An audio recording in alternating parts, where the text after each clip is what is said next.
this is Lori from Shoo Shoo Paper Art, and I am demonstrating this cool technique today with microfine glitter and Copics. It turns out really beautiful. I'm not sure if you can see it that well in the filming or not, but it just makes a gorgeous image. So let's get started. Okay, the first thing that I did was start with the stamping. And I'm just stamping on a piece of 80-pound cardstock. All right, and I'm using antique linen distress ink because I didn't really want the lines to show very much. So let's get that inked up. This stamp is from Avery L, and it's very pretty. Couldn't wait to get it inked up when I got it in the mail. And I decided I wanted to do something just a little more special with it, and that's why I did this glitter technique. Okay, I'm gonna get that good on there. All right, so there is the image in antique linen. The next thing that I'm going to do is use a double-sided sticky tape. This is a brand called Be Creative. Now it comes in sheets and it comes in this big roll, and it may come in smaller pieces too. I need to kind of look into that. But I'm going to just cut off enough to cover my image. So let's get that done. Okay, it just looks like this. You can see the tape there on that side. I'm just going to cover my image. Smooth that on there. Now, if you're not going to cut this into any particular shape, if you're just leaving it as a rectangle or a square, then you really don't need to do anything else at this point but peel this off. But since mine is cut into this particular die shape, I'm going to go ahead and do that now. And this particular die is from Reverse Confetti called Love Note. I love this die. I use it a lot. So I'm going to turn this off for just a second, and I'm going to go run the die and the paper through my Big Shot.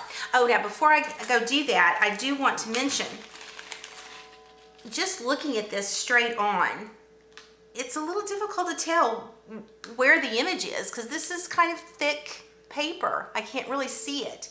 To solve that, all I did was hold it up to a window, and with the light coming through, I could see where I'd stamped my shape, and I just lined this up and used a little bit of tape to hold it in place to run it through my Big Shot. Okay, so I will be right back. Okay, so I've ran this through my Big Shot. I'm going to take it apart and peel off the tape.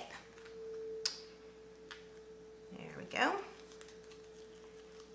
And you end up with a super sticky little piece of paper there. All right, now we want to cover it with the microfine glitter. This is Glitter Ritz, and it's transparent. I have it in cool highlights and warm highlights. It's simply beautiful. For this particular card, I'm using the cool highlights. It has more white, silver, pink, blue, where the warm gives off more of a golden tone. Okay, so let me get my super duper expensive glitter catcher here. It's just a catalog page. Works really well. And I'm going to completely cover this with the Cool Highlight Glitter Ritz microfine glitter. You want to get a really good coverage. You don't want there to be any places that don't have glitter. And just shake it off. Okay. And I will put this back in my little bottle later. Set that to the side. All right, now when you first get this glittered up, it's rough. You can feel it. It feels powdery, feels like glitter. Well, that's really not so good for your markers. So you need to burnish this, and with a really simple tool, your fingers. Just rub well, quite a bit of pressure. Okay, I'm not being gentle. Just rub, rub, rub, rub, rub. Doesn't take too long, and you'll start feeling more of a silky texture than a rough texture, and you want the silkiness.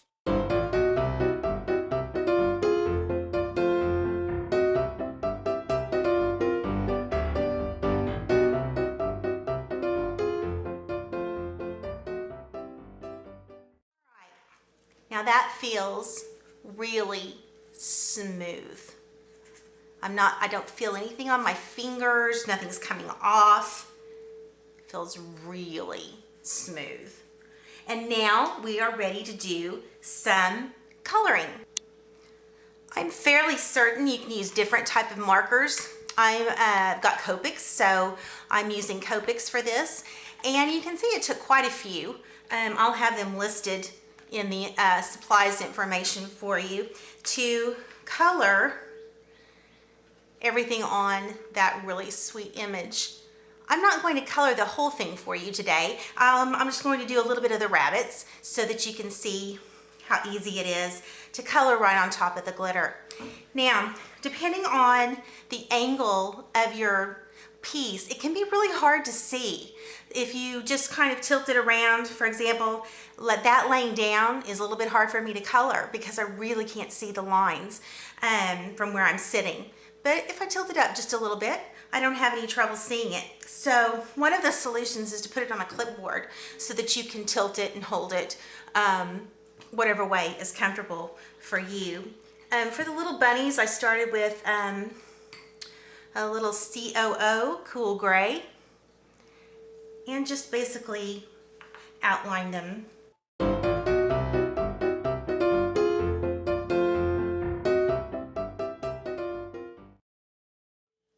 I'm going to come back in. It's very light, you can hardly see it. Coming in back with cool gray C1. Back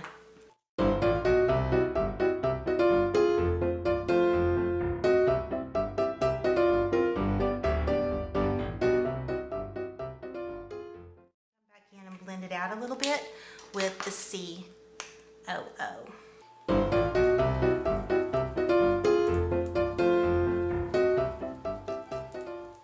Sweet little bunnies. Okay.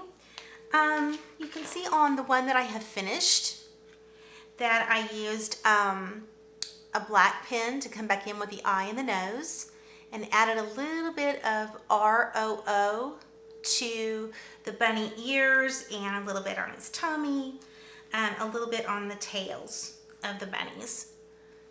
I finished coloring it, and then put the card together. This cute little die from Paper Tray Ink, and some embossing with the Easter blessings that's part of the Avery L stamp, and ended up with a pretty cool Easter card. I'm really happy with this.